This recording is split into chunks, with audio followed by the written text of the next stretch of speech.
Welcome everyone today to, I hear myself, to the roundtable discussion. It's fitting that it's held here in one of the oldest continuously producing black theaters in the country, the Department of Africana Studies Rights and Reasons Theater, otherwise known as the BASPAS.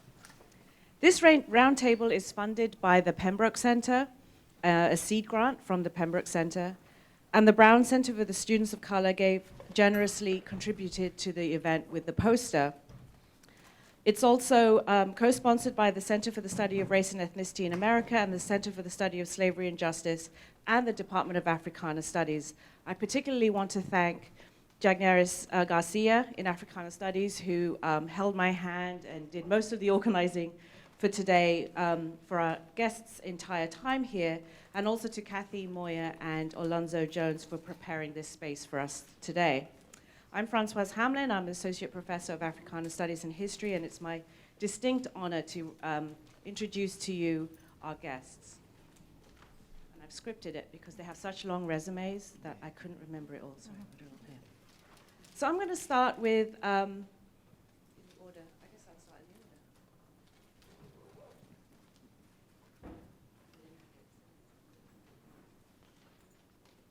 Dr. Corey Walker here is no stranger to Africana Studies and really needs no introduction, but I'm going to do it anyway. He's the Dean of the College of Arts and Sciences at Winston-Salem State University in North Carolina. He's also the Haynes Professor of Social Sciences at WSSU. Prior to that, Dean Walker was the Chair of Africana Studies here, with many affiliations across campus and in Providence, having moved from his previous position at the University of Virginia in 2006. And at UVA, he was the Assistant Professor of Religious Studies in African and African American Studies. Dean Walker graduated from Norfolk State University with his BS degree in finance, and he went on to earn his MDiv from the Virginia Union University, and did his got his MTS from the Divinity School at Harvard, and his PhD in American Studies from the College of William and Mary. He's published broadly on the history of African American political thought and culture, African American religious thought and religion and public life. Among his numerous articles, he's also the author of A Noble Fight, African American Freemasonry and the Struggle for Democracy in America, and he's recently completed the manuscript for his current book project, I don't know when he gets the time to do all this writing, which is called Between Transcendence and History, an essay on religion and the future of democracy in America. We're very pleased to have him come back to Brown, even if only for a day. Dr. Oliver Hill, Jr. is the professor of psychology at Virginia State University. And if you recognize his name, his father is Oliver Hill, Sr., and he was one of the civil rights attorneys who worked on the many cases leading up to and including the Brown v. Board of Education Supreme Court case in 1954.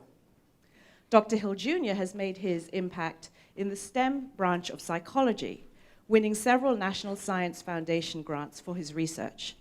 He earned his undergraduate degree from Howard University and his PhD in psychology from the University of Michigan. Dr. Hill's research interests lie in cognitive psychology, cognitive skills training, minority STEM education, traumatic brain injury, post-traumatic stress disorder, and contemplative practices. Next to him is David Dennis, Sr. Raised in Louisiana, David Dennis has dedicated his life to activism and service. His long resume includes his participation in the first Freedom Ride from Montgomery, Alabama to Jackson, Mississippi in 1961. He was the field secretary of the Southern Education Defense Fund for Racial Equality, responsible for organizing and conducting voter registration workshops throughout the South. He was the Southern Regional Program Director for the Congress of Racial Equality, CORE, and co-director of the Council of Federated Organizations, and a key architect of Mississippi Freedom Summer Project in 1964. Dave Dennis holds a BS and a BA degree from Dillard University and a JD from the University of Michigan Law School.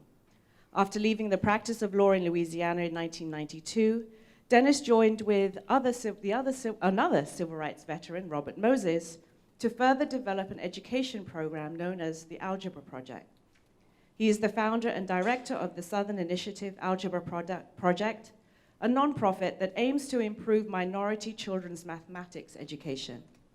He facilitated Algebra Project implementations in 21 school districts in 7 southern states, designed and implemented community development and outreach programs at local sites, and developed a community development leadership training program, among many things. And lastly, Dr. Kevin Favor is the professor of psychology at Lincoln University in Pennsylvania. He earned his PhD in educational counseling psychology from the University of Illinois and a master's in clinical minority mental health from Washington University in St. Louis. He has served in the former capacities of chair of psychology, interim associate VP for enrollment planning and student life, the dean of student life, and the university's consulting psychologist in his 25 years of service to Lincoln.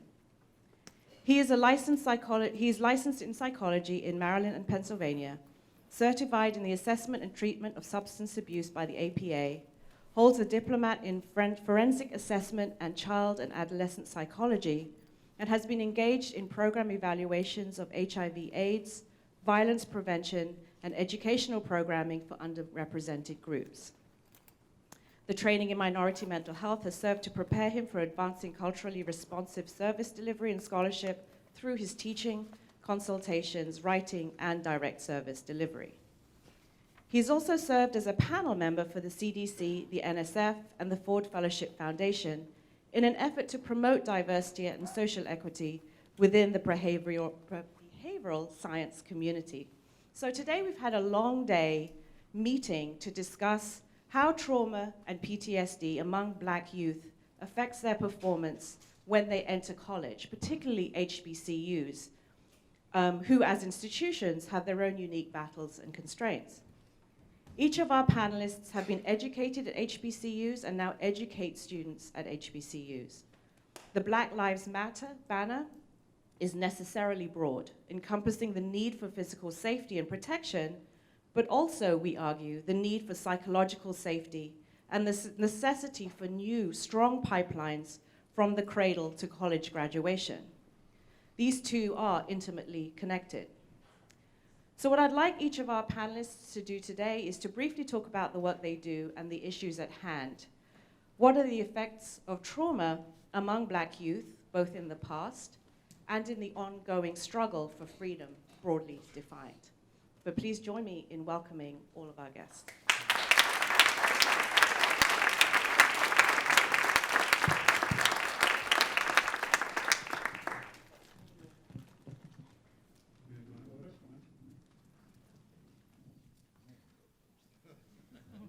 Okay, I'll go first. I'm probably the oldest one here next to Dave. So it's really a pleasure to be with you all today and to have this discussion here at Brown. We've already had a very fruitful discussion among ourselves earlier about this issue of trauma and the kinds of experiences that Black youth have and what we as faculty members at HBCUs can do to address those needs. And I was thinking back to my own experience. It was a different world than 60 years ago, but I was one of the first students to integrate the schools in Richmond, Virginia. And the kinds of traumas that created, there was a lot of overt racism then, and I had to deal with a lot of overt racism. But I think the most traumatic effects of racism on me have been from more subtle kinds of racist experiences. I was the only Black student in most of my graduate classes at the University of Michigan. And there, the racism wasn't overt, but subtle. And in looking back on it and thinking about this in the context of trauma, I really think that those kinds of experiences had more of an impact on me than the overt racism I experienced as a child. And part of it was the fact that a lot of that was unconscious. I wasn't thinking about this being a traumatic experience or a traumatic event. But in looking back on it over the last 30 or 35 years, we can I can start to see the impact that that's had on my thinking and on my behavior. And so one of the things I'm interested in as a professional psychologist and as a researcher is cognition and cognitive skills. In particular, I look at barriers to performance in things like mathematics. And of course, some of these barriers are cognitive in terms of the development of processing speed and working memory and executive function. And some of these barriers are non-cognitive, the kinds of debilitating effects of anxiety from things like stereotype threat that are unique to the experience of a minority student who's in a position to confirm a stereotype. So it's been interesting to think about how some of these kinds of practices that I've been researching, like cognitive training and like mindfulness practices. I'm also a long-term meditator, and so I'm very interested in that from a personal standpoint, and also from the standpoint of that as a treatment modality in dealing with some of the stressors that Black youth experience. So anyway, I don't want to talk too long, but those are kind of some of the issues and topics that I have an interest in, and particularly in how they might apply in this issue of Black trauma. Who wants to go next?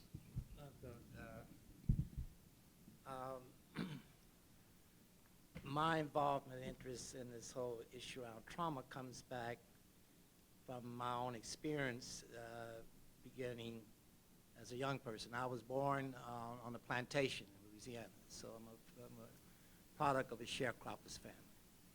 And I came up at a time when it's very difficult even for my children to wrap their heads around it when I had to explain it to them.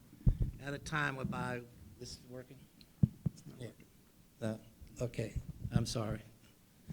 At a time whereby you could not even look at a white person in the face eye to eye without the possibility of having engaged in some kind of activity against you, beaten or jail or whatever you have as that. So that was a different type of a trauma that I grew up with, and not ever understanding what all this meant. And then growing up at the time is whereby you couldn't sit at lunch counters, whatever it is, so there was no issue, no involvement of integration and things of that nature is. And then get involved in the civil rights movement, whereby I was arrested over 30 times in my lifetime is in prisons in Mississippi and in Louisiana, and doing the freedom rides and watching mobs of people come after you. So that's another type of a trauma. And I spent my time in the civil rights movement that way is about 5 years nonstop. I didn't understand this whole thing about PTSD and whatever you have is. And so a lot of us did this during that time. And I've been in to see my work over the past few years is noticing my friends and others from the civil rights movement veterans is not acting the way that people should be acting these days. And so a lot of things that we look at in the civil rights movement pieces, we know about Medgar Evers, maybe, some of us do. We know about Dr. Martin Luther King, a few things about him. We know a little bit about Cheney Goodman Swerna. People have been killed in the civil rights movement. We know about the girls bombed in the church, but a lot of what we don't know about happens to be the people who were directly involved in the civil rights movement, what has happened to them since that time. We had a reunion of the 50th anniversary of the Mississippi Freedom Summer last summer is, and since that time is, we've lost around 15 people who were at that conference who have died. And many of them died because of medical conditions that they should have been taken care of, but they didn't have the proper insurance, don't have proper insurance. And we have to, many of them, we have to collect money in order to bury them.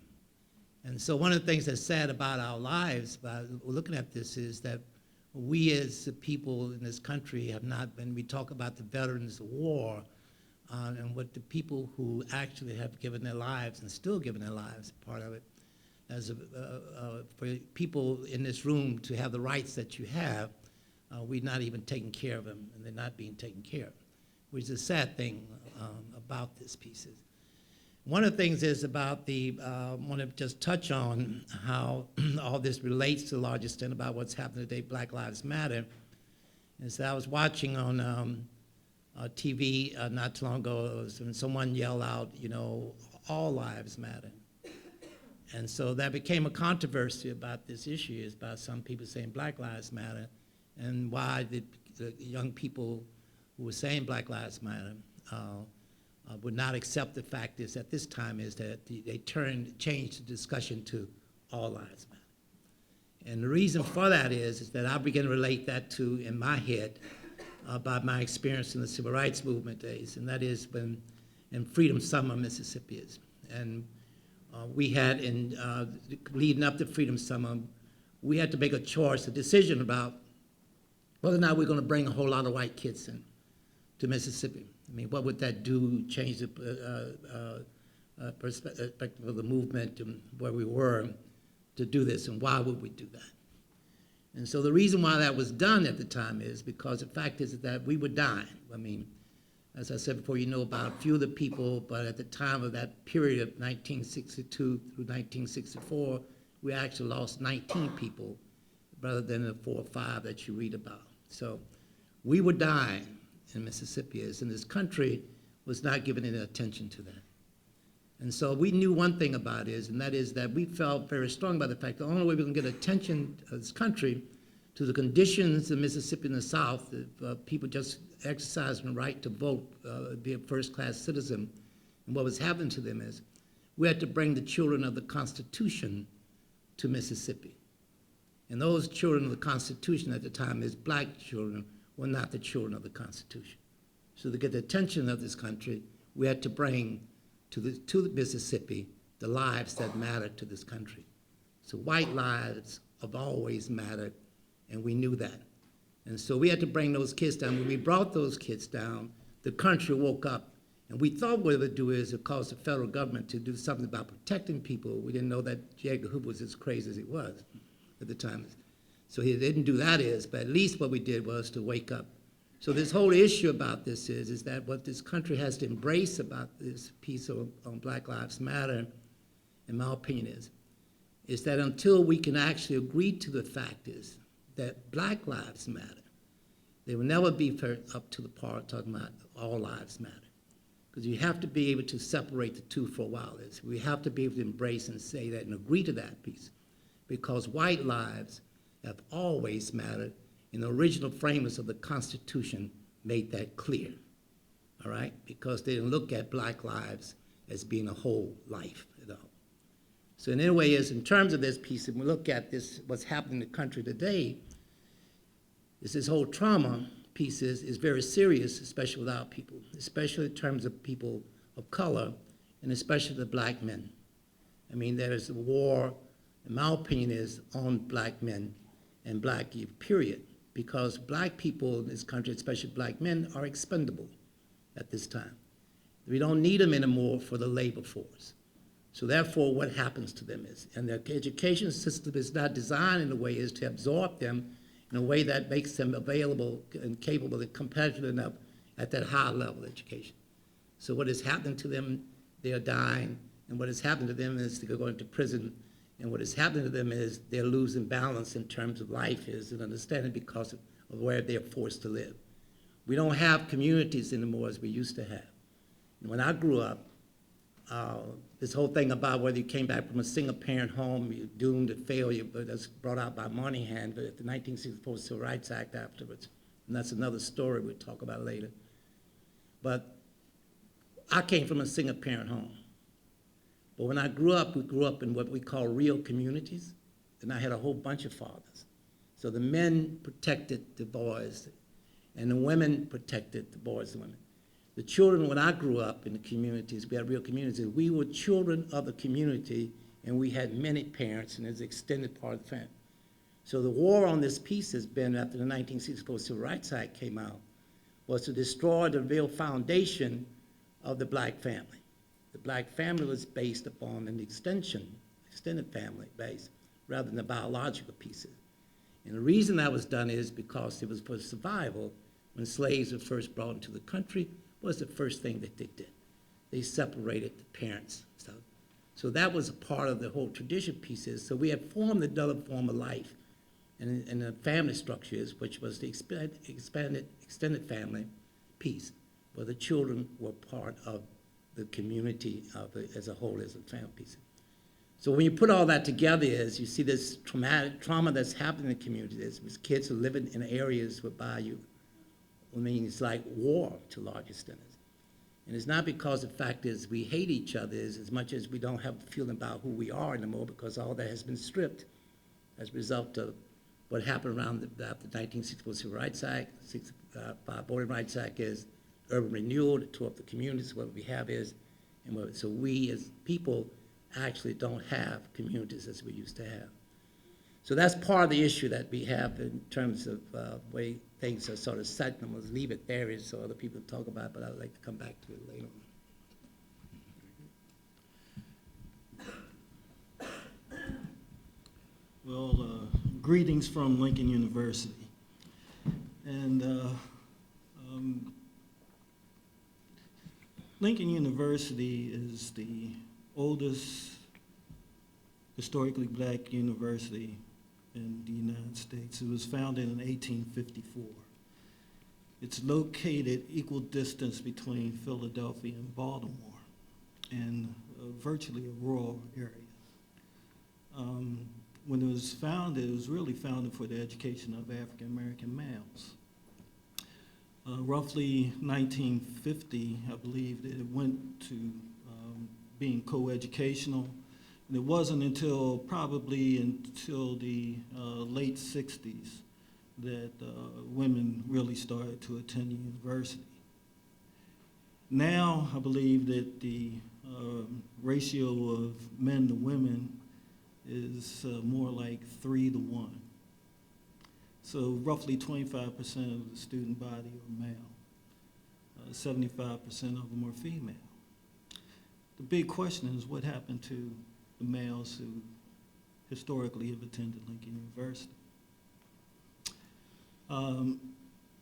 As you know, the Freddie Gray incident in Baltimore has been widely spread throughout the United States. It comes on the tail of many other incidents which tend to underscore that there is something structurally wrong in the United States, such that you have an institution which is supposed to protect human beings actually going ahead and victimizing them. In addition to All Lives Matter, you often hear, why in the world are you all focused in on police brutality or police violence towards African Americans and not interested in black-on-black crime? Well, that's a misconception of what the reality has been over the many years.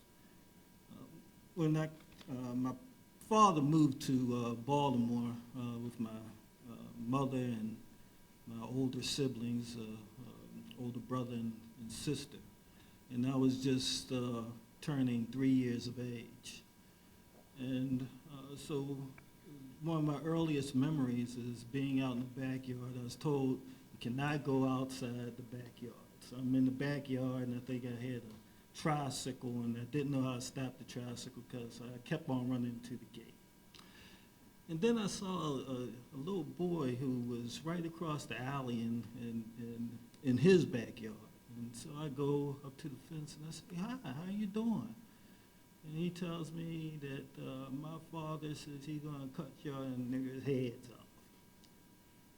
So I was puzzled, and I go back in the house, and I think I mentioned it to my mother, and then later that evening, my mother and father sat down to explain to me that some people are just simply ignorant.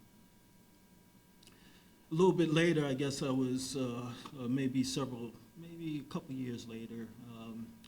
Again, this is when segregation was still going on prior to 1968. I guess I was about 5 years of age, and my father said, "Come on, we're going to stop and get something from this store. Let's go ahead and get a hot dog." You know? So I said, "Oh, 5 years old, you hear about a hot dog and soda, you can't wait for it, right?" So we go on in there, and the gentleman behind the counter says, "We don't serve you in here. Get out." So I was relating this story to one of my classes. I think I was teaching black psychology at the time. And one of the young men looked at me and said, "Well, weren't you ashamed of your father?" And his take was that my father, I guess, should have gone ahead and done a kung fu move and beat the guy up and whatever. But it had never dawned on me to be ashamed of somebody who had, up until that time, had done nothing except display love. And I thought there was a sign of strength for him to go ahead and say, "Come on, sons, let's go ahead and leave, and we'll get something else elsewhere." But to me, that kind of showed that there seemed to have been a disconnect in terms of how I was raised and what I had to go through, and what these youngsters were now experiencing. That, as Oliver pointed out, that racism had gone ahead and taken on a subtle tone. And unfortunately, we had kind of given up some of the nomenclature that we used to use back in the 60s, where we would go ahead and talk about benign racism, and that there were things that were built within the structure which were unfair. And so many of my students, I told them the other day, maybe to a certain degree, I'm a little glad that finally the realities are starting to dawn upon me. Because again, the incident with Freddie Gray comes after a long and constant history of similar altercations with police officers. Billy Murphy, who's representing the Gray family, had actually been partnered with several other luminaries in terms of legal system, in terms of trying to address some of the problems that have been occurring in Baltimore for some time. But then you also have to look at Baltimore. I mean, many of you hear about Baltimore, you hear about the Inner Harbor, right? But Baltimore has changed. It used to be 65% black. That was the majority population. Gentrification has been going on. Gentrification is actually being conducted by the institutions that were supposed to provide us with services and protection. So you have University of Maryland, who's going ahead and displacing families. You have Johns Hopkins Hospital, who's displaced families. You had Johns Hopkins University, which is displacing families. And so all of a sudden you have this absence of a major African-American movement within Baltimore City. And so I'm pleased to see that Black Lives Matter has risen to the degree that it has, and hopefully we'll be able to continue to perpetuate it, because things cannot continue along the trend that they seem to be going. So.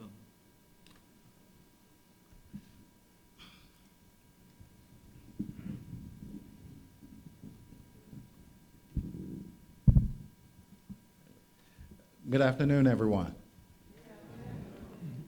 Good afternoon, everyone. All right, y'all sit back. I know we look like we're in a church, right? Everybody's sitting back quiet. And it's always good to come back to Brown and to be here in Churchill House with good friends and the good folks here in Providence, and also, most importantly, the great students here at Brown University. I think I want to pick up on a theme that's hit on by three of my colleagues, these distinguished long-distance runners in the Black freedom struggle. I think, you know, Dave, you said it best. There's a difference between the lives of the children of the Constitution and the children of the movement. And I come at this question of Black Lives Matter and trauma among Black youth as a child of the movement. That means I have a quantitatively different perspective and an expectation around what happens in the United States in light of not only the legacies of anti-Black racism and white supremacy, but also the continuing effects of latent forms of white supremacy that have inhered themselves within our ideas, our institutions, as well as how we embody them. In many ways, our bodies are continually part and parcel of a story of a story that not all lives matter, only some lives matter. And we have to then look at the bodies of these individuals, where they are bodies of Freddie Gray on the street or where we can find bodies globally. The body of the unnamed child that washed ashore when we think about European immigration right now. There are some bodies that have been deemed redundant, that have been deemed expendable by our current institutional and social formations. In the US, it has taken on a hashtag, a sign, Black Lives Matter. But remember, Black Lives Matter is not the substance of what we're working for. It's not the substance of what we're arguing for. In many ways, it is the assertion that was asserted best by Anna Julia Cooper when she said, "When and where I enter, the entire race enters with me." It is not until Black bodies, Black people enter when we will have this idea of humanity or a human race. It is that simple.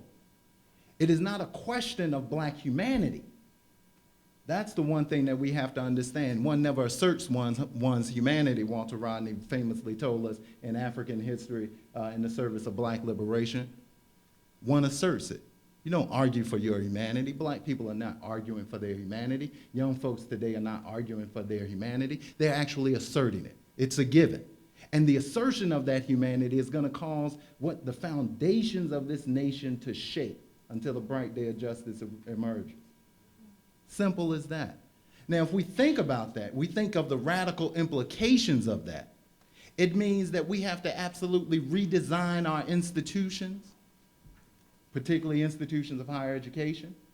It's not enough that you have Black studies. You got to have a Black university. Hence, that's what we're building at Virginia State, at Lincoln University, at Winston-Salem State University, and this is what the good colleagues here in Churchill House are building here at Brown University. You got to baptize the university. The university has to be decolonized. But it also means that you have to reorganize the educational edifice. You have to reorganize the very ideas that construct the logic of the institution. Now that means that some people are going to have to give up their positions. They're going to have to give up their power. They're going to have to give up their privilege, and folks are not going to give that up willingly. They're not going to give that up without a struggle. They're not going to give that up. And this is where this conversation today came in.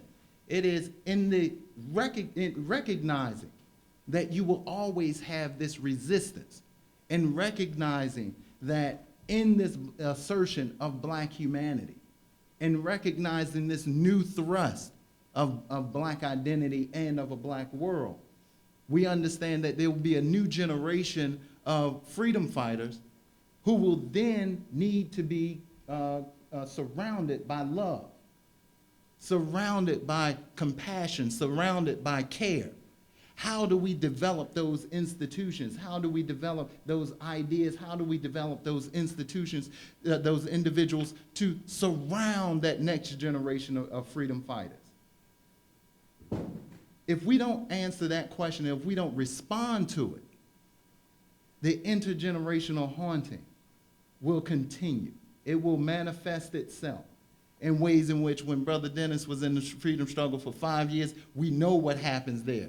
We have brothers and sisters now in Ferguson, brothers and sisters in Baltimore for 5 months, and we know the stresses that they're facing. And of course, when we widen the lens to understand the stress of Black communities in this neoliberal moment, That we understand that when these students come to our universities, particularly historically black universities, because they predominantly come to our university, they're coming with an entire history with them. Now, how do we respond to that? It's not that, oh, you can't perform on a test. It's not that, oh, you can't reach this class or, this measure of excellence. It is, brother, sister, how do we develop a curriculum? How do we develop a school? How do we develop an institution where you can thrive in light of everything that you have experienced, in light of all that you have seen? Now, that becomes an audacious task for all of us as human beings, as members of a society.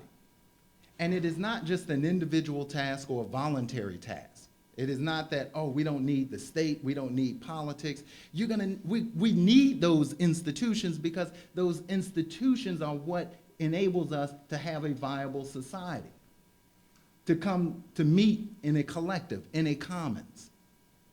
It's not that we need the institutions in their current configuration. It is that we always need something beyond ourselves. I always like to tell my students, we're not so audacious enough that we were born by ourselves.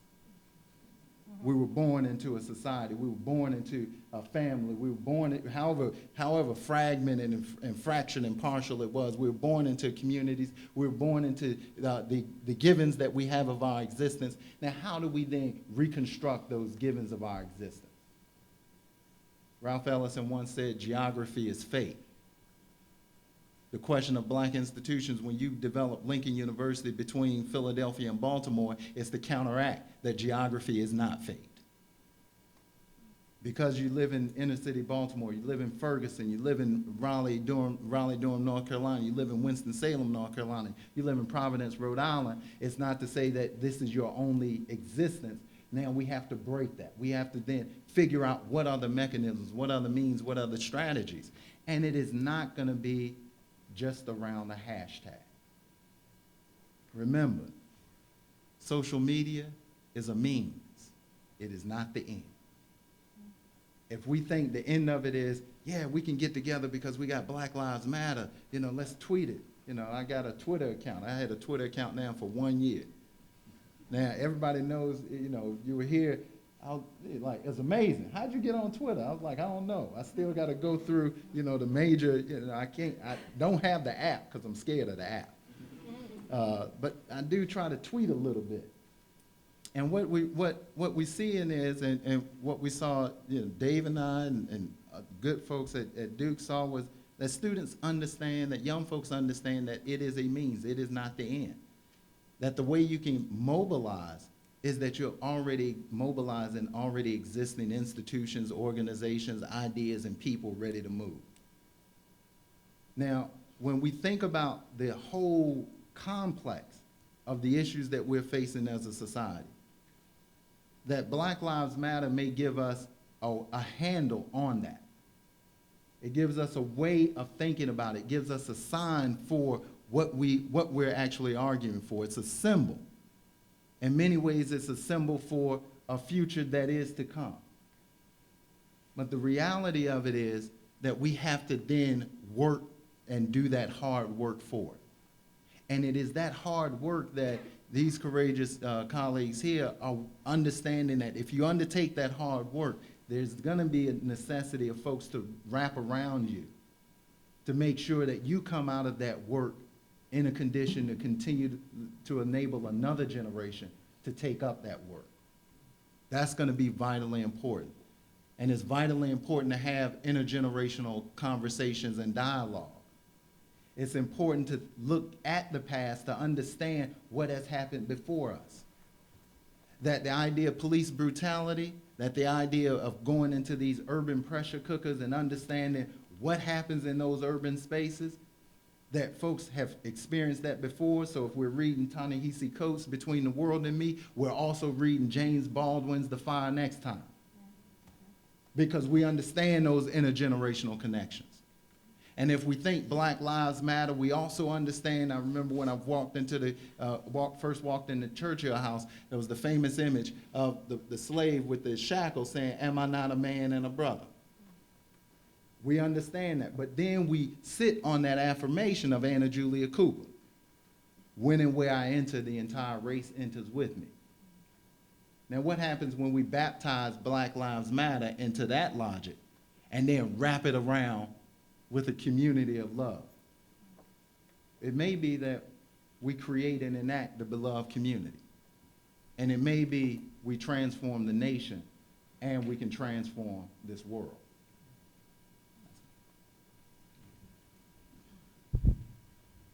I just wanted to say one other thing in terms of Black Lives Matter, that it's not just about police violence.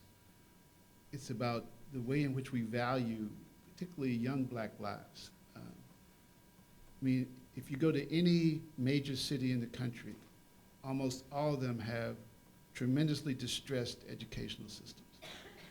Yet somehow we, as a society, are okay with that. We're allowing millions of our kids, that we're allowing our future to be educated in these situations in which they're afraid for their lives, the teachers are stressed, they're under these pressure of these high-stakes testing, of their resources being removed, their tax base is gone, yet we're okay with that.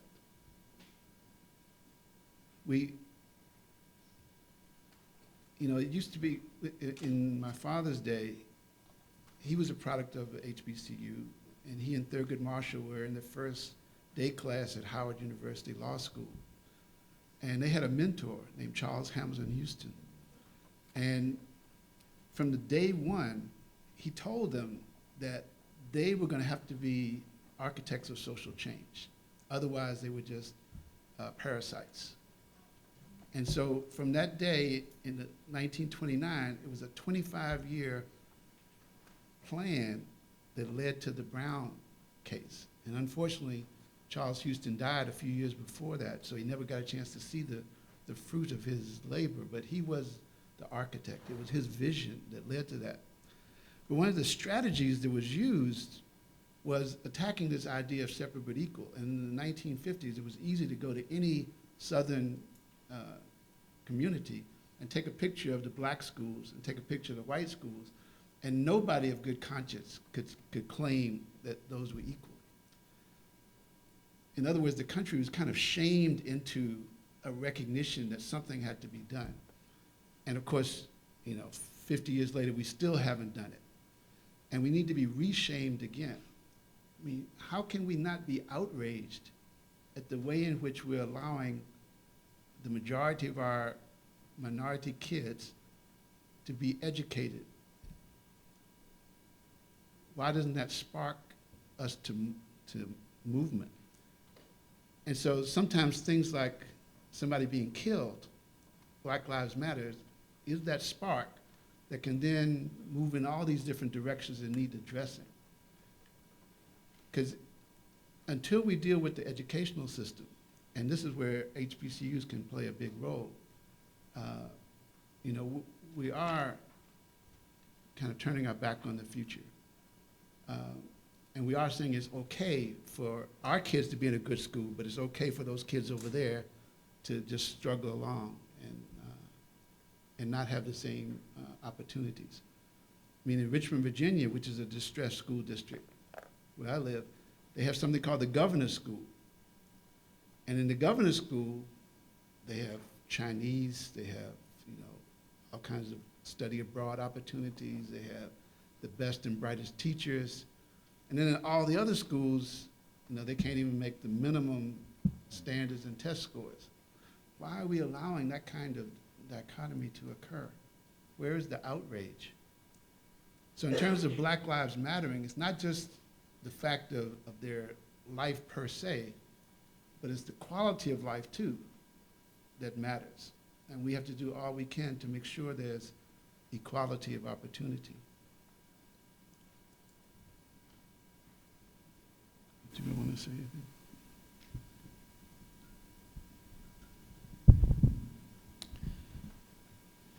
I was sitting here and I was actually thinking about a recent incident that occurred on Lincoln's campus.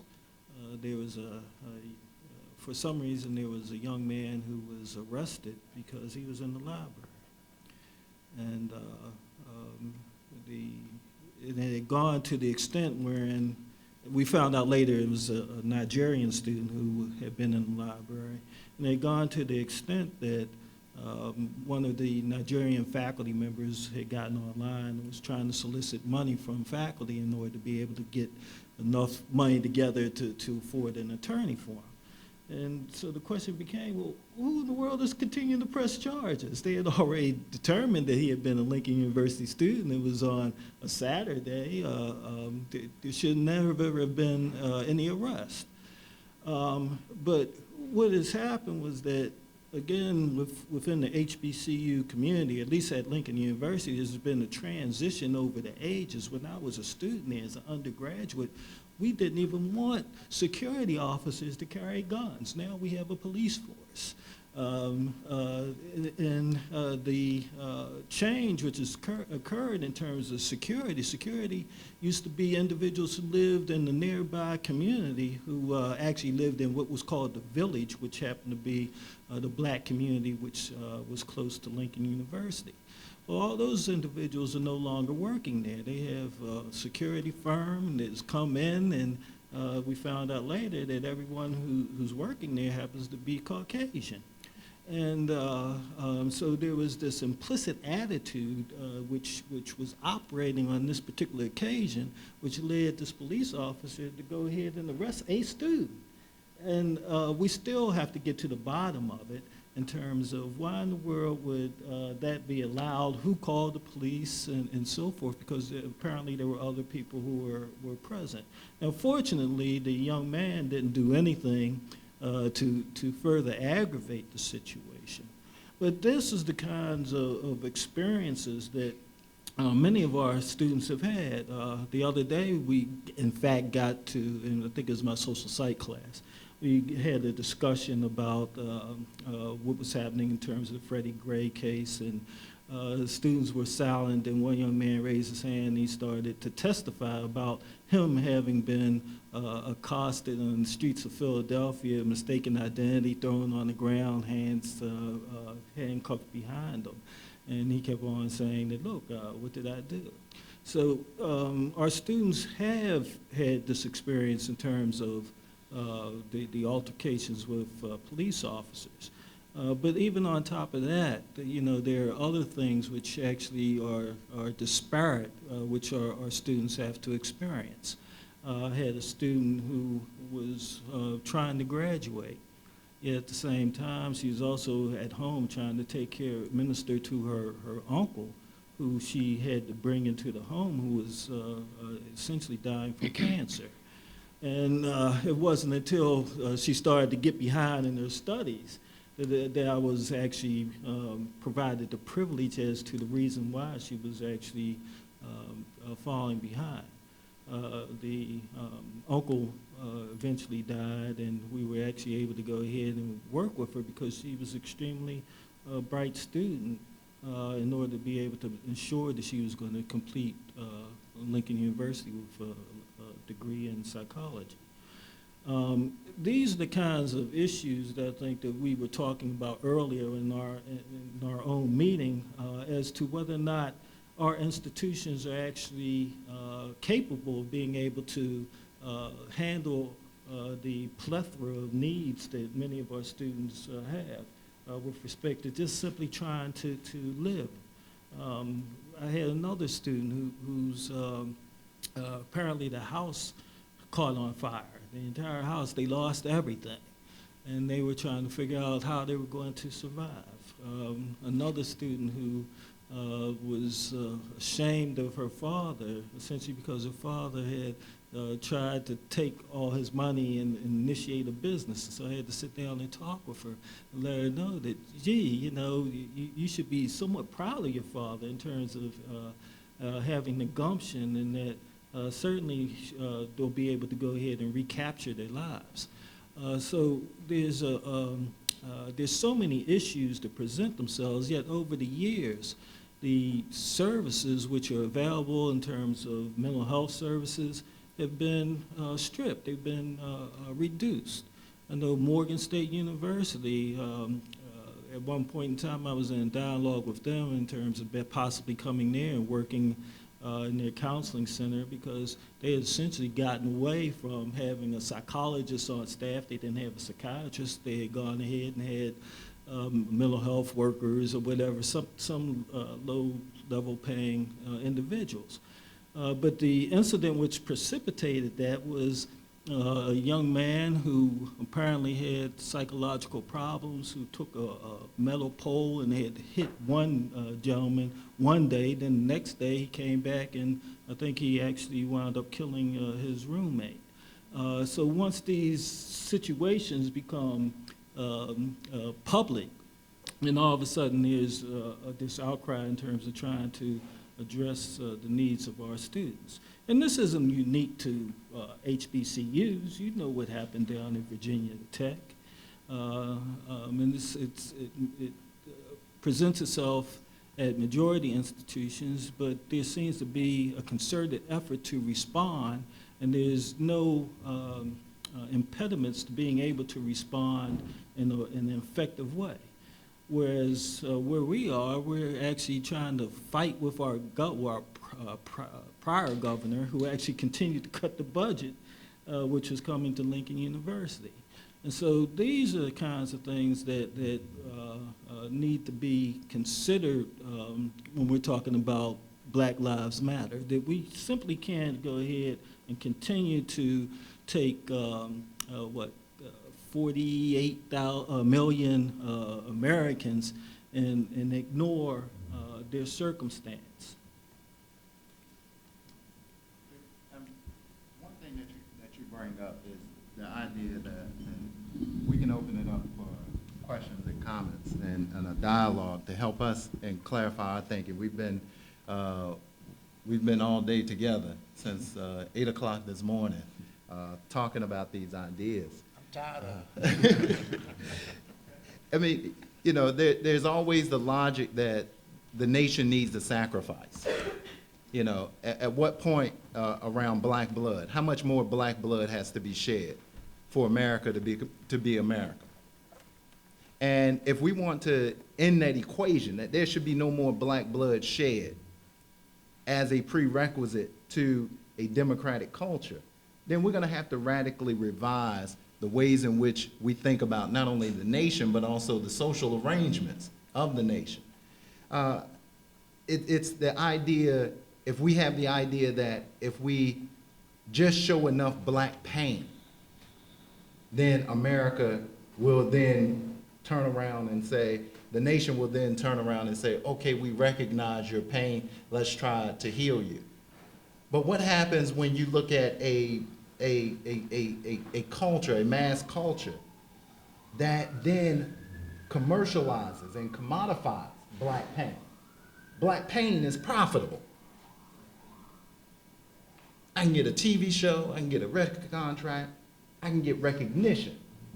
Black pain is profitable.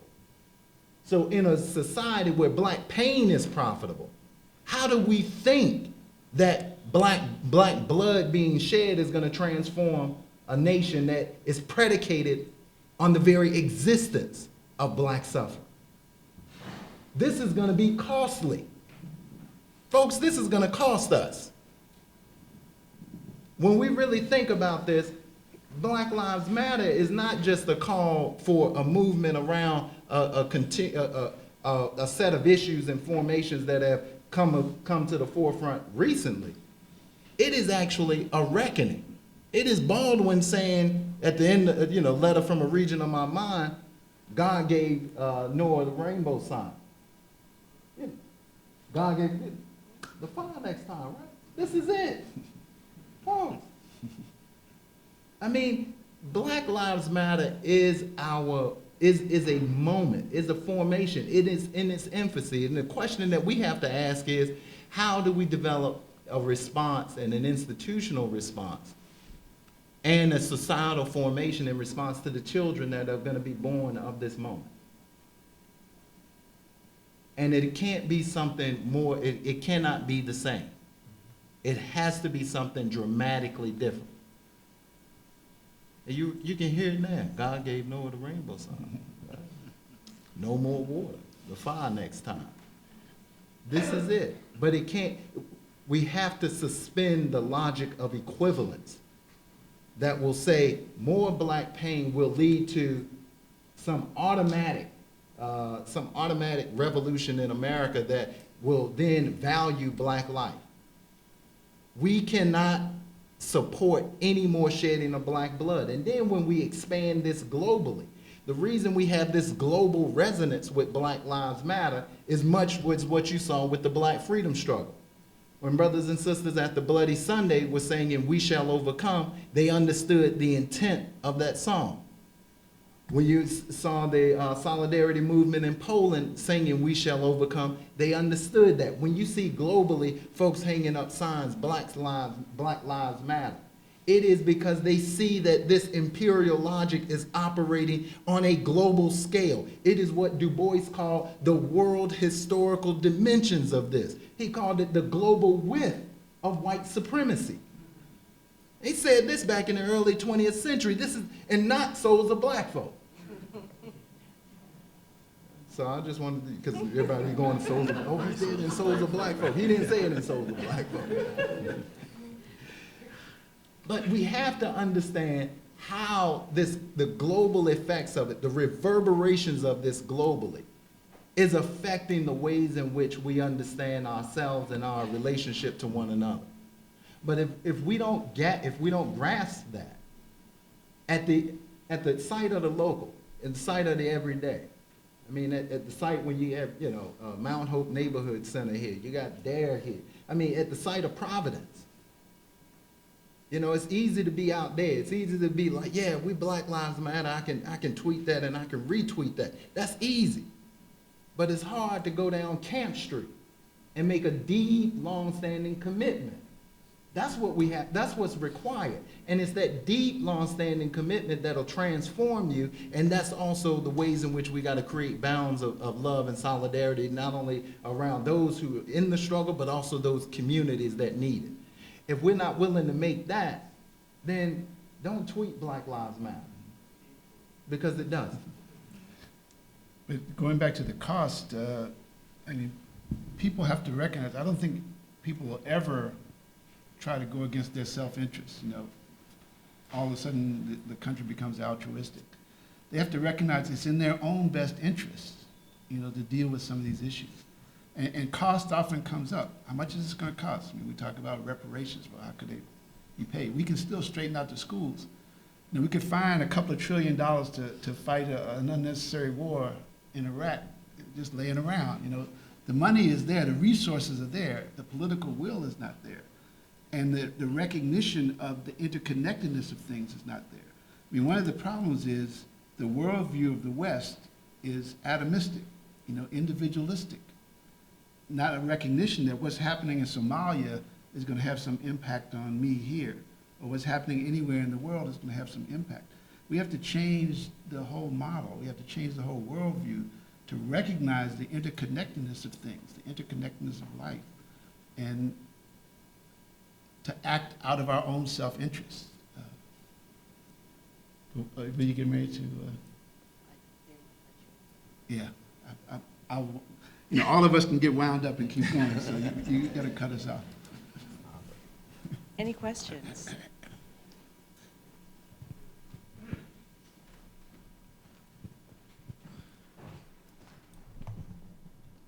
Hi, thank you all so much for sharing. I am thinking about the fact that right now there's a forum happening to talk about Brown's plan to build on distinction, and how we were literally given the choice to talk about building on distinction of our campus or come to a space and hear people affirm Black life. And so I'm thinking how you can demand accountability from an institution that, on the one hand, is enacting like a liberal lip service by purchasing the new Jim Crow for first years, but then in reality, having a conversation which is literally positioned in opposition to this conversation, where they're talking about expanding and displacing Black and brown people in the city of Providence. So I just would want to hear what you have to say about demanding accountability from an institution like that. Yeah, I think that's where students can be empowered. You are the ones that can make the demands. And in fact, you all are always the ones who have brought about change in society. Hasn't been old folks like us. It's always been young folks, standing up and saying, "Nah, we're not taking this anymore." And, that's where the energy is and that's where the power is. And so I would say you have the power to make that change here, to organize, to have a voice that becomes loud enough not to be able to be ignored. And you can do that. You asked that question in the George Houston Bass Performing Arts Space in Churchill House. Don't you see something kind of ironic about that? Think about it. You're raising that question in this space. What does that mean? This space was created by students. We inhabit Churchill House because of the struggles of students here at Brown in the 60s and 70s. That's how we got here. It wasn't because a university administration said, "Oh, okay, let's do this. We bestowed this upon you." No, students understood that this is a right. I mean, Julius Lester once said said this famous thing about black studies. Black studies was created because a man called King was assassinated. Now, when Julius Lester said that, when he wrote that, what he was saying was, look, there are going to be efficient remedies to try to release the steam, to release the tension that students feel, right? That, okay, when that steam is released, then we can go on about business. You can release the tension and steam of Black Lives Matter by saying, okay, we want some recognition. And the recognition comes, and then, of course, the tension eases. Okay, we want a seat at the table. I don't think the young folks that I talk to in North Carolina, they don't want a seat at the table. They want to turn over the table. So you got to realize, what is it that you want? There were 3 questions asked in the Freedom School. What is it that you want? What is it that you don't want? What is it that you want to keep? Every movement has to ask itself those questions. If you just want recognition, folks can recognize you all day. Oh, yes, I recognize you. I'll say yes. I'll talk about Black Lives Matter, or I'll talk about your movement. It's what it means. But what is it that you want? Do you want to reorganize questions around knowledge, power, and the creation and production of knowledge? If you want to do that, then you're in for a long fight. Then you create those forms, those spaces to do that. It's not just about recognition. I'm sure President Paxson didn't think, oh, okay, I see this Black Lives Matter. Let me create this forum. Folks don't operate like that. Don't think like that. And then what you also do is you diminish the folks that are here. We're preoccupied with who's here, who's in the conversation, who's in the dialogue. How many brothers and sisters in this room ready to commit right now? That's who you go with. You go with what you got. And you move. You don't go with the idea, oh, let me think about this idea that's not happening, the counterfactual. We can develop an infinite number of counterfactuals. Brother Padgett can tell you about that through philosophy. An infinite number of counterfactuals, but we got one reality right here. We got the reality of folks that's committed. And if folks committed, then you move. You also got a reality, you got folks at HBCUs right here. You also got this intergenerational conversation facilitated by Professor Hamlin there with Brother Dave Dennis right here. So now we act on that. And you got deep community connections represented right in this room. And interestingly enough, we have Millie Nichols right here, Mildred Nichols, wife of the founder of the Department of Africana Studies right here. There she is right there. That's history right there. She always welcomes students to her house to connect that history, to understand that when Charles Nichols first came here, it was no bed of roses, by no stretch of imagination. But there's that history right there. How do we connect with that and then enable that to inform and breathe again in new generations? That's the challenge. Don't worry about what other meetings going on. There are plenty of other meetings going on. I'm getting beats right now of other meetings going on. I mean, but we know we got folks here. And the folks there got to do their good work because we got to keep these lights on. But then we got to figure out what we're going to do. And what is it that you want at the end of the day? And remember, most students will be here for 4 years. If we're still asking the same question 4 years from now, then we know we haven't passed that, have not passed on that knowledge and that information. Those intergenerational ties have been severed.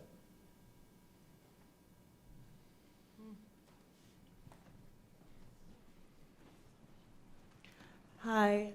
Oh, that's loud. I don't think I need this. Yes, you do. Do I? Oh, for the filming. Okay. Well, firstly, I want to say thanks to the presenters and also Professor Walker. You probably don't remember me, but I was in your class 3 years ago now, and I never said anything because I was terrified. But that class really did. It was the class on prisons and politics, and it really did change my perspective about so many things. And now that's like most of the work that I do. But I also, this isn't so much a question as like a comment. I think a lot of the remarks really focused on Black men and Black males. And I just want to make sure that like we are affirming the trauma that Black women face, the trauma that especially Black trans women face, and Black people who don't subscribe to either gender in our conversations around Black Lives Matter, especially considering the hashtag was created by 3 Black queer women. Yeah, definitely. Thank you for bringing that up. And it's something that many people in the Black community should be ashamed of because they haven't embraced the sexual orientation issues that are parallel to the same kinds of oppression that we've been talking about with race. So race, gender, and class, because also a lot of the issues that used to be black and white now are conflated with class. And we have to make sure we're inclusive of all these things. I mean, we as a people should be very conscious of inclusion. And thank you when we don't kind of overtly acknowledge that, because that's very important, that everybody feels like they're part of the conversation and that their issues are being addressed very directly. And we want to hear everybody's story. That's very important. So thanks for bringing that up. And you can't, I mean, the depth of Blackness is never unidimensional.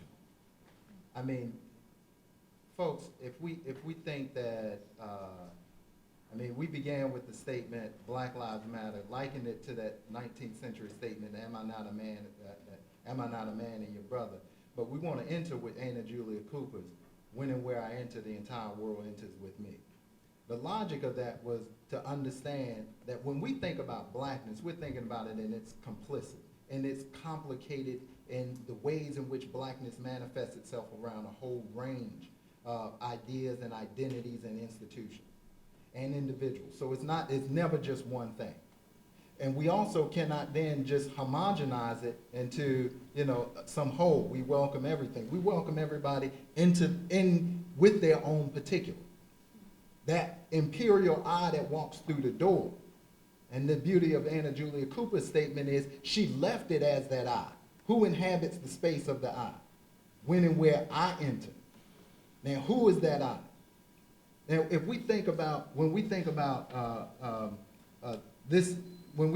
we look at Black Lives Matter, we were talking today, we were thinking through how do we then create those spaces around HBCUs. We got a new initiative around, we brought together Black Queer Theater at the National Black Theater Festival this summer on the campus of Winston-Salem State University. But it was good to have that because we had Black Lavender here at Rights and Reason. Who thinks of connecting those spaces that Blackness lives when we have Brother E. Patrick Johnson doing his play Sweet Tea in and throughout Winston-Salem? Then we have to begin to think, okay, now how do I revise my understanding so that it's not an afterthought, but it is that forethought. It is that given. It's not what Rodney said, it is the very assertion of it, not the argument for it. Now, how do we then think through that and then make that the foundation?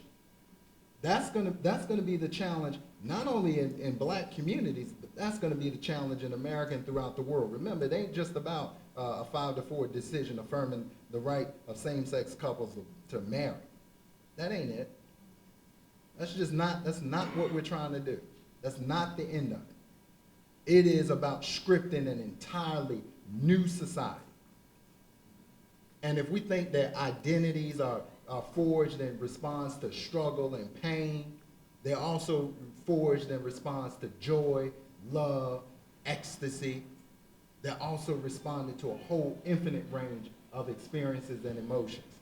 So how do we then develop movements that respond to the whole panoply of human emotions, human identities, human ideas, human excitement, and human ways of being in the world?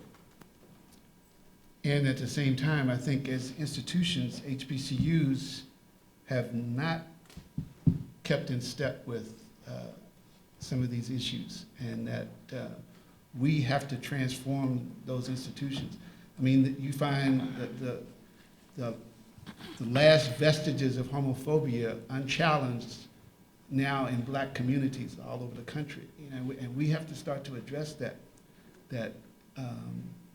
And a lot of times it is an issue of religion in the black church, and so we have to find a way to deal with that without trampling on that venerable institution that was so important. What, in the our Catholic liberation. Church? No, With Pope here today? No, not the you're Catholic talking Church. I'm talking about the black church. Both of them, right? Both of them. Okay. But I do think it is important to be overt about this, and not just to kind of assume inclusivity as we're talking about freedom and liberation movements, and to speak up, particularly those of us at HBCUs, to make sure our institutions are stepping forward like they should be. Yeah, I want to just say something on this, and a little controversial here, I think, but that's what I do.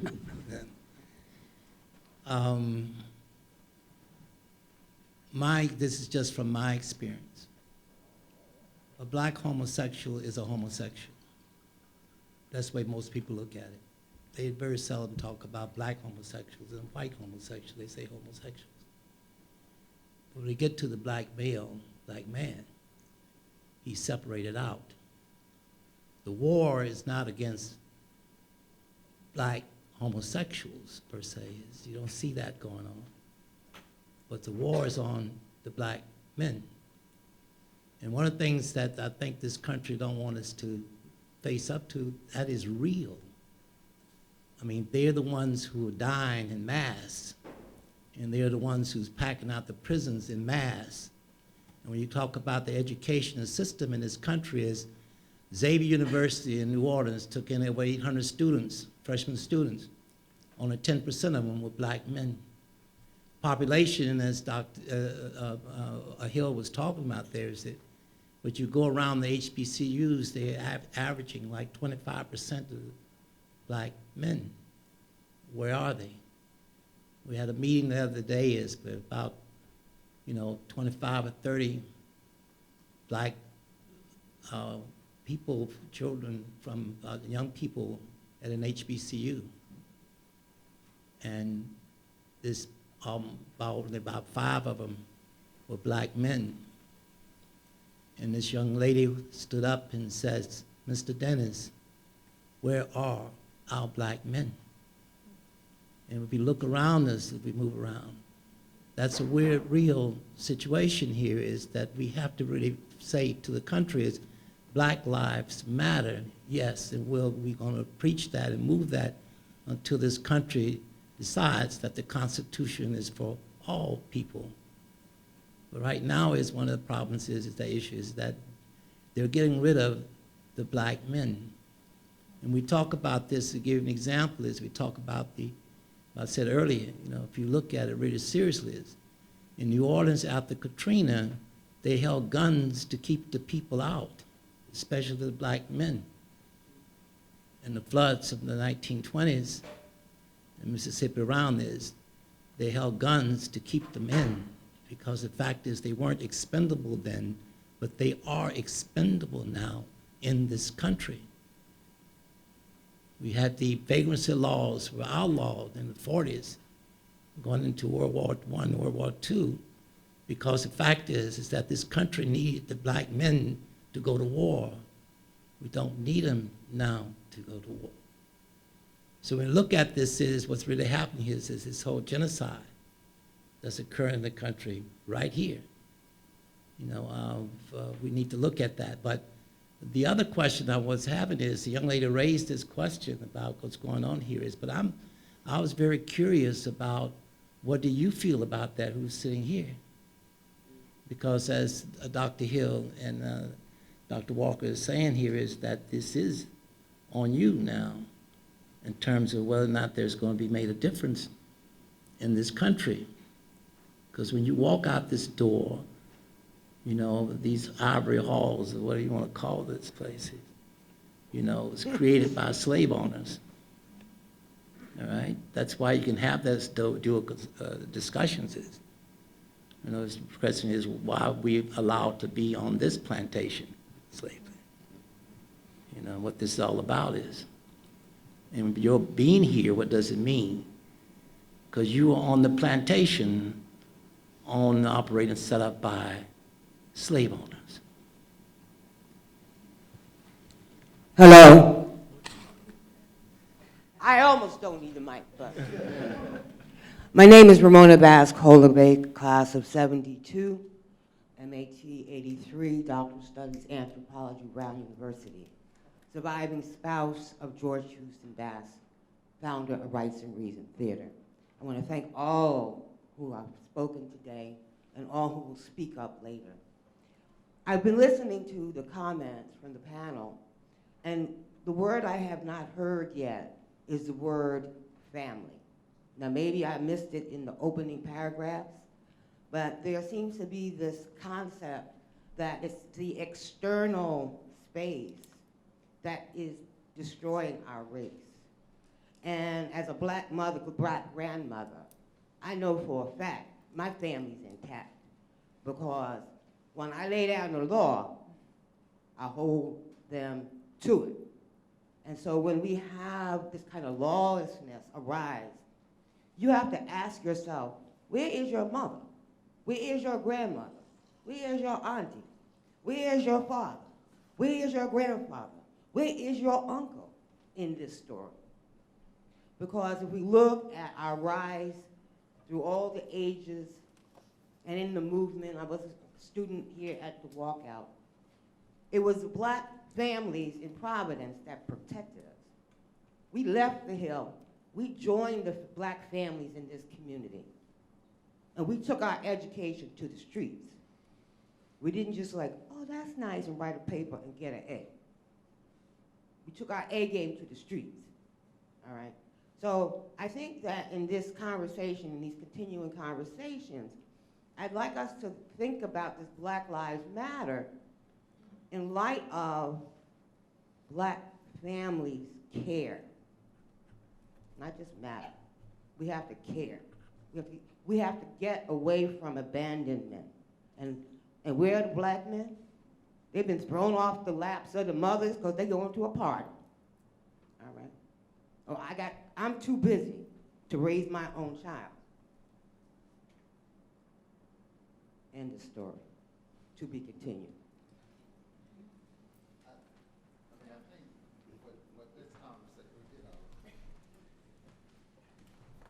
I hate to give it any thought. I mean, we shouldn't give it any public dialogue. But there's a subtext of Black Lives Matter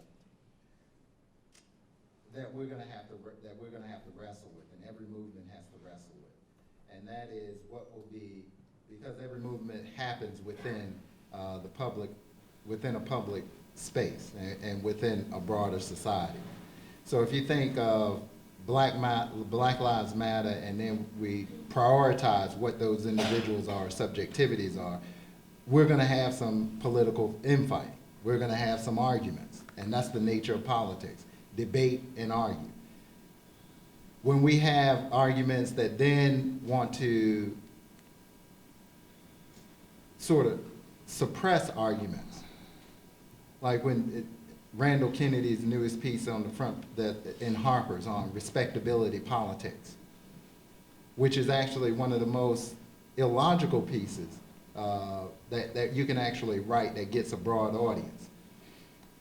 Because he actually confuses political strategy and tactics with black ontology. That in order for you to act, the ways in which he was raised was a political strategy and tactic for his family. But then when you look at, then let me develop an analogy for that, because they also felt inferior and they felt ashamed.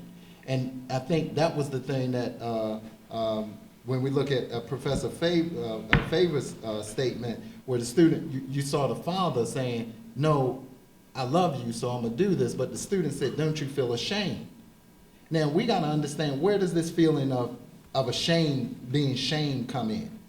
Where does this lack of pride comes in, that then we're rendering this as this moment of, let me hide myself and then let me mask blackness through a respectability notion, or through the ways in which we gotta think that only, the black male, and this is where, I'm gonna disagree a bit with Brother Dave, that it's an all-out assault on non-normal people.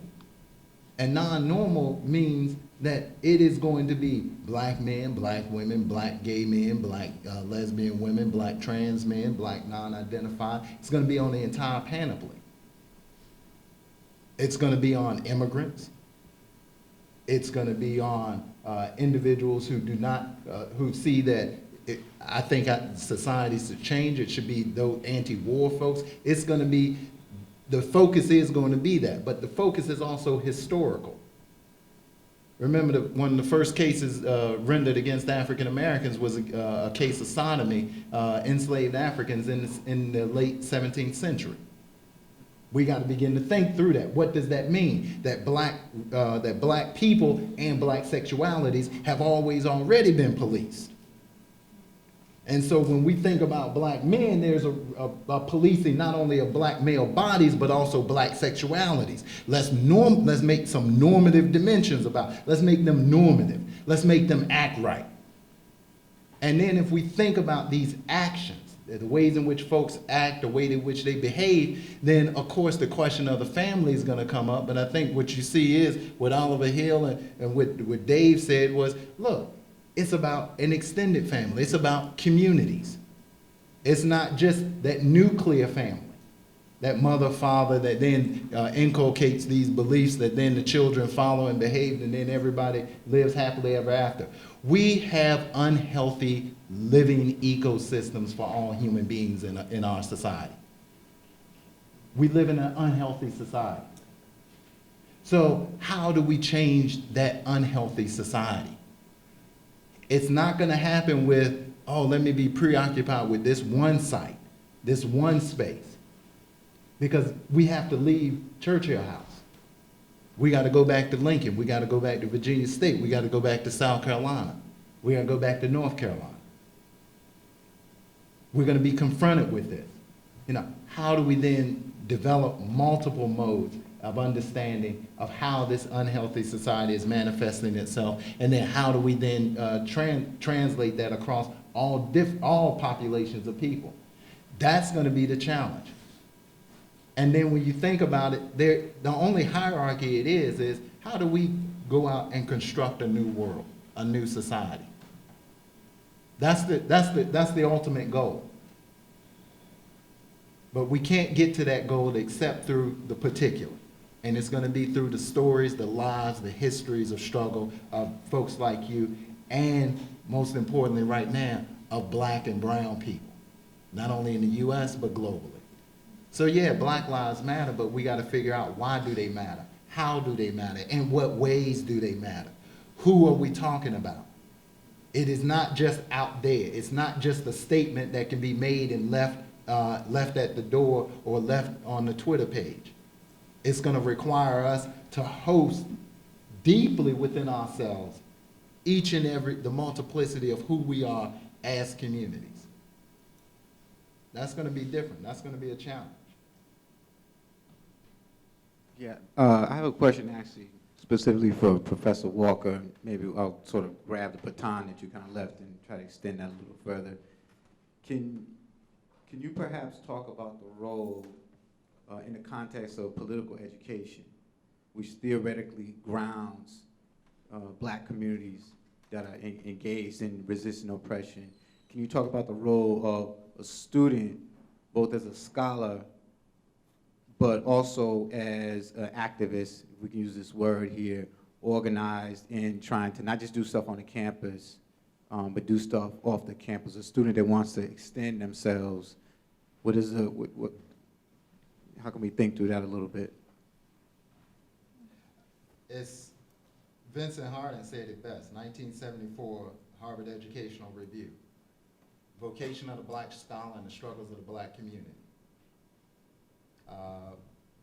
If you don't understand your identity in relation to creating a new world, your identity both as student and as scholar in training, that's what Vincent Harding said. He laid out the playbook. This is a vocation. Folks, this is a calling.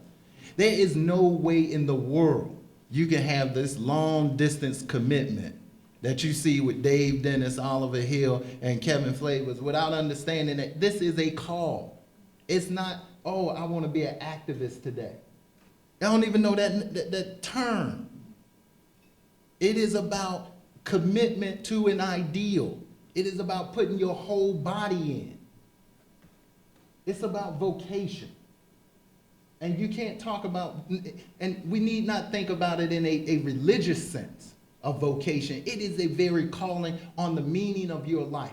What does your life matter? What does it mean that you lived here in this world in this time? What have you given to others? That's what's at stake. It's going to require you to make some hard choices. It's going to require you to make some uncomfortable choices. It may require you, you may not find yourself at Brown University for too long. But you got to keep going where the struggle is. You really do. And remember, I always think of my 12-year-old, my 5-year-old. I'm not building a world for me. I'm building a world for them.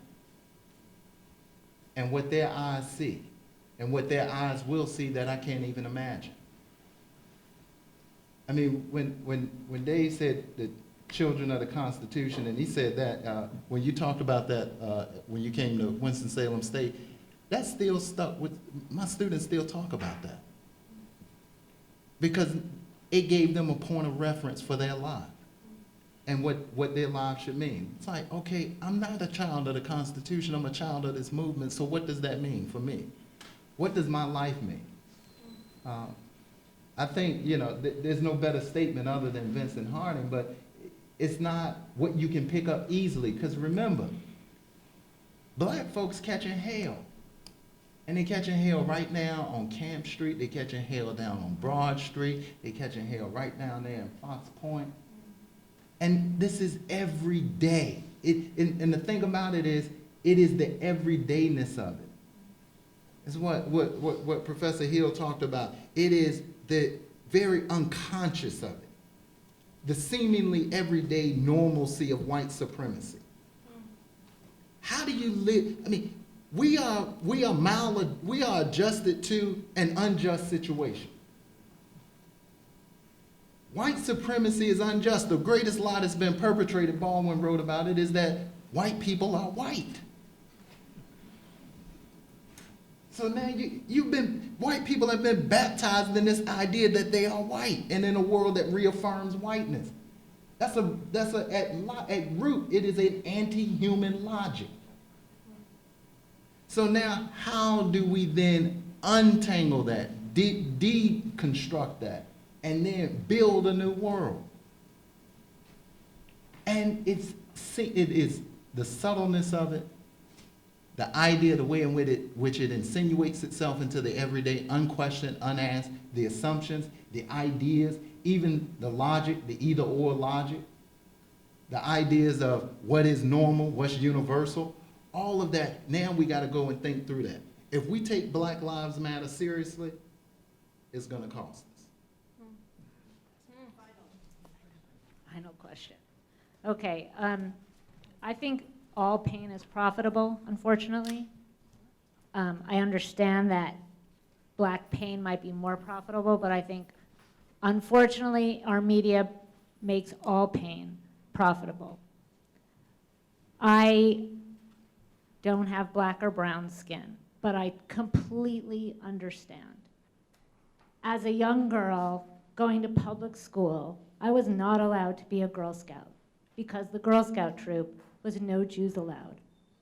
My sister, who was the #1 state diver and swimmer for the state of Connecticut, was told that she had to show up at the meet with her swimsuit on because she was not allowed to change in the bathroom of the school where she was going. There are a lot of people who understand and who are on the side of Black Lives Matter. And I feel sometimes like because of the color of our skin, it's become a black and brown versus a not black and brown. And I think there are a lot of people who are not black and brown who really want to be on your side. And sometimes we're made to feel like perhaps we don't belong. And I think that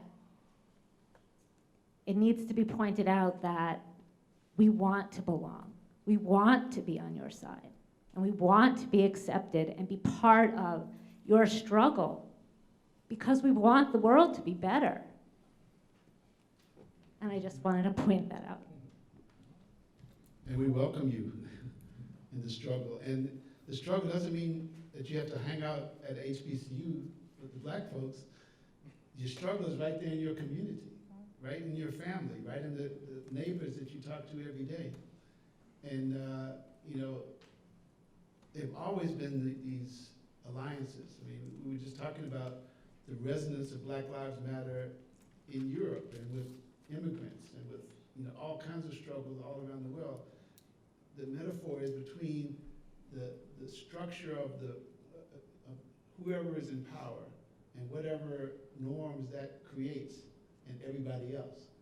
And, you know, for years, you know, the anti-Semitism has become even as subtle as racism, but it's still there, but it used to be much more overt, just like racism used to be much more overt. But with all of these things, in terms of movements and becoming activists, it's not that we have to suddenly go out and to the barricades. It's like the struggle is everywhere. It's on a micro level. It's every moment of your life. How are you relating to the structures that you see around you? The structures of oppression, the structures of unfairness, economic disparity. You know, what are you doing on a micro level? Because sometimes we get overwhelmed with all the problems, and it's like, there's too much. There's nothing I can do. But there's so much you can do just in your everyday interactions, you know, in terms of being a voice for justice, being a voice for fairness.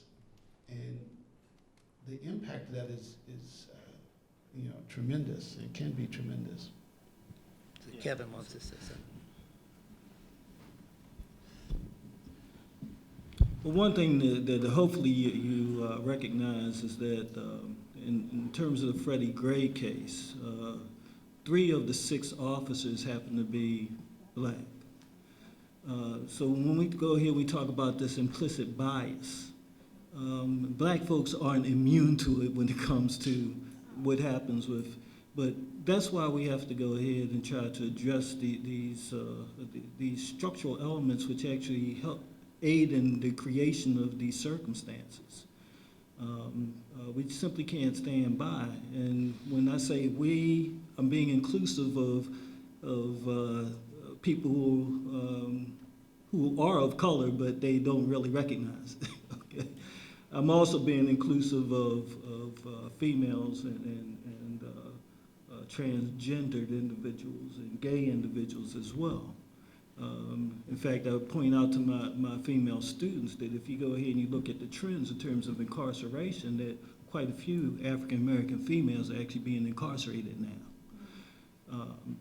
So this is a call to everyone to go ahead and to become activists, to not just simply stand by and allow things to transpire the way that they are. The one thing that I didn't mention relative, and I'll let you speak in just one thing I want to mention relative to my father was that 2 years ago he passed, and several weeks ago I got a call from National Public Radio because they were hoping that I could speak to them about healthcare disparities because that was something he was noted for. He was also noted for his role in terms of civil rights. So even though he didn't do anything relative to the gentleman who was standing behind the counter who would not feed us the hot dogs that we relished that particular day, he went on to go ahead and help to organize Morgan State University students to the point wherein they left campus. They went ahead and there's Northwood Shopping Center. They integrated that. What was it? I'll just jot down a few things that he and the Goon Squad did during the Civil Rights movement. They integrated Gwynn Oak Park, which would deny African Americans and Jewish individuals entry into that park. They went ahead and they worked to get Joseph Howard elected to the Supreme Court of Maryland, and he was later appointed federal judge. They worked to go ahead and get Parham Mitchell elected to Congress. They went ahead and made sure that the Congressional Black Caucus was established, and the first director of the office for the Congressional Black Caucus was Gus Adair. They got Wendell Phillips elected to state legislature. And so there was a plan. They just didn't simply stand by and do nothing. But I always asked them, I said, well, what happened? Why wasn't the momentum kept up? And he said, and several other people said, well, what happened in terms of preparation of youngsters in terms of being activists? And he said that we did. We went ahead and we tried, and we got these folks, and they were supposed to fill the shoes, right? But they didn't. You know, in terms of the terminology that we set aside was this notion of being sellouts. You know, we've had quite a few sellouts, and we have to figure out a way to stem the tide of individuals going ahead and allowing the cultural hegemony to continue to exist and exert the kinds of unfairness that it has been, not in terms of just this country, but as my colleagues have pointed out throughout the world. Yeah, I just want to say one thing quickly, and that's the lady in the back is raised a question there. First, this is not just our problem. This is not just our movement. This is an America problem. So you feel welcome to participate in America's problem. And there are some people in America who will make you feel uncomfortable, just to make us, but it's not just our problem. This is everybody's problem. And so until we begin to look at this as Black Lives Matter would be important until this country and the people in it realize that this is our problem and not just, you know, this is everybody's problem, not just our problem. I want to step into that and say that that it's important that we recognize that when we're looking at these exclusionary and exclusivist practices, that none of these practices originate among Black people and people of color. Racism, activism against gay, lesbian, trans communities, anti-Semitism, and racism are all white constructs. We are not the constructors or the creators of the divisions in American society. And people who want to stand up for what is just and right need to stand up for what is just and right in their own communities every day. You have to begin where you are. I think that that's important. I don't think that we need to make divisions, or I don't want to call anybody's ideas splitting hairs, but when we're talking about community, the understanding is that community is inclusive. So that when Professor Walker quotes Anna Julia Cooper, he's quoting Anna Julia Cooper to good purpose. I would say to excellent purpose. And I think it's important that we recognize that when we engage in divisive behavior within our own communities, then we are following constructs that are not our own. And that's important to recognize. It's important to resist. It's important to understand that what we like to think of as democracy, what we like to think of as humanism, these are large constructs, but they're not the property of white folk. And I think it's really very important that we become aware of that and that we embrace the inclusiveness of Black identity.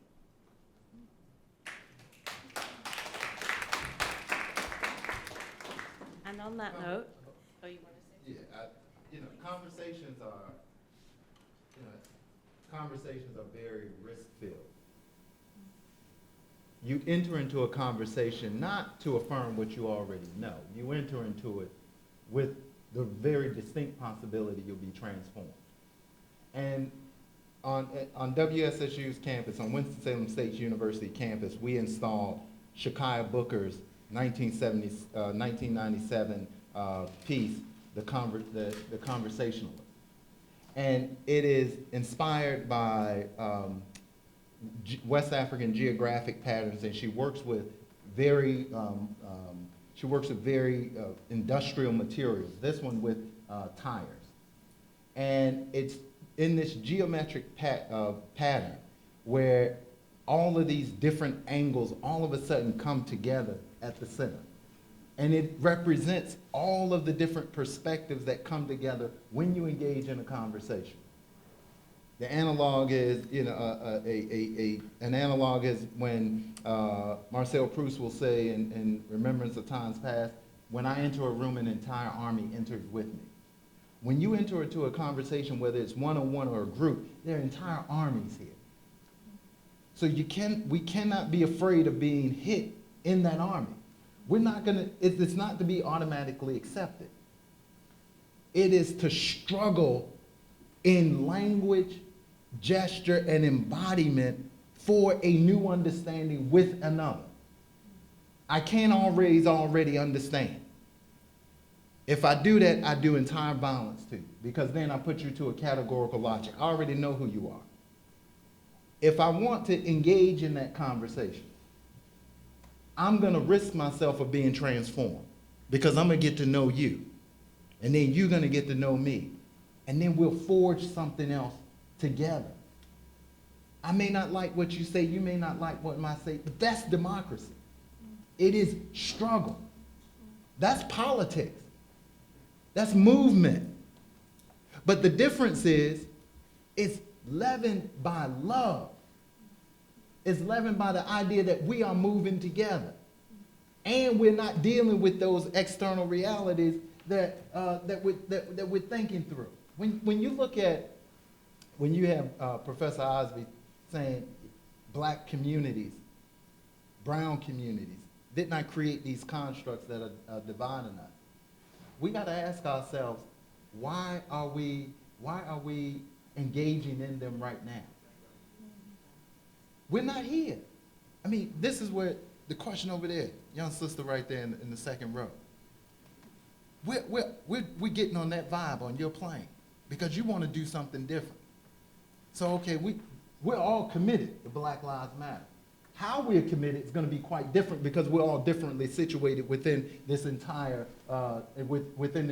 community. So now we got to come together and have these deep dialogues and conversations. I can never just say, oh yeah, I already know this. I can't come, I lived in Providence 7 years. I've been gone now into my 3rd year being gone from Providence. I can't just jump back and say, yeah, I know what needs to happen in Providence. I got to understand first. It was just like when I came to live in Winston-Salem, North Carolina. I got to know what's going on in Winston-Salem. I cannot assume. If I assume, then I do the very violence that white supremacist anti-black logic does already. It eclipses and erases people. And then I can try to, figure them out by saying, oh, I'm trying to be a humanist, I'm trying to be inclusive. No, don't do that to me. Understand me in all my blackness and the depth of blackness. America is scared of blackness, period. I mean, Toni Morrison quoted, when you think of Herman Melville, there cannot be an America, there cannot be love without blackness. She quoted that in Playing in the Dark. Melville knew it. We got a contemporary society that's so afraid of blackness that even when Black Lives Matter, a deeply pro-humanist, pro-world, pro-environmentalist position, folks then immediately go to that antithetical order. So we then chasing shadows. Ralph Ellison always said, don't chase the shadow, chase the act.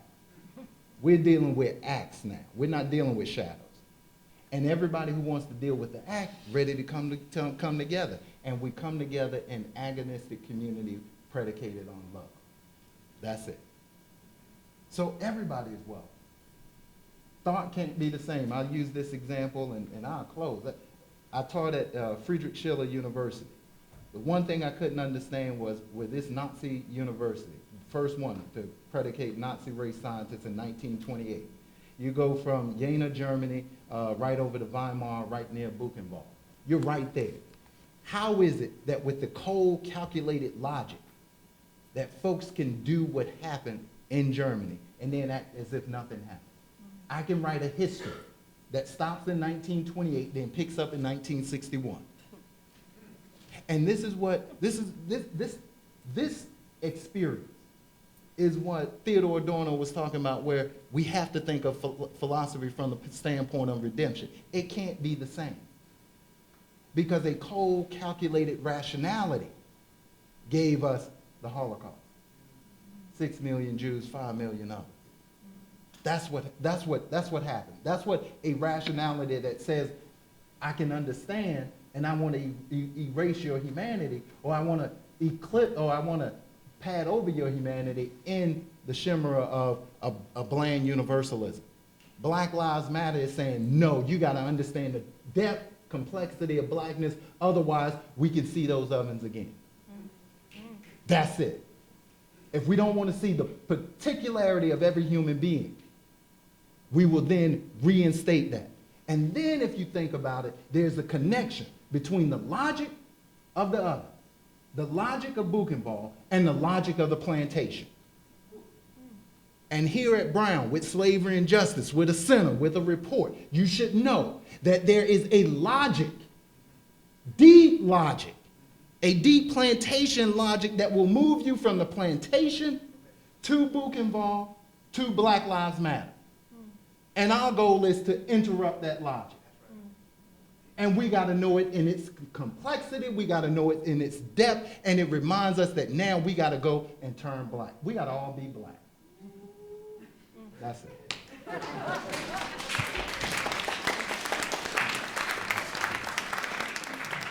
There's very little to say in conclusion, but please thank all of our panelists here today. Thank you so much.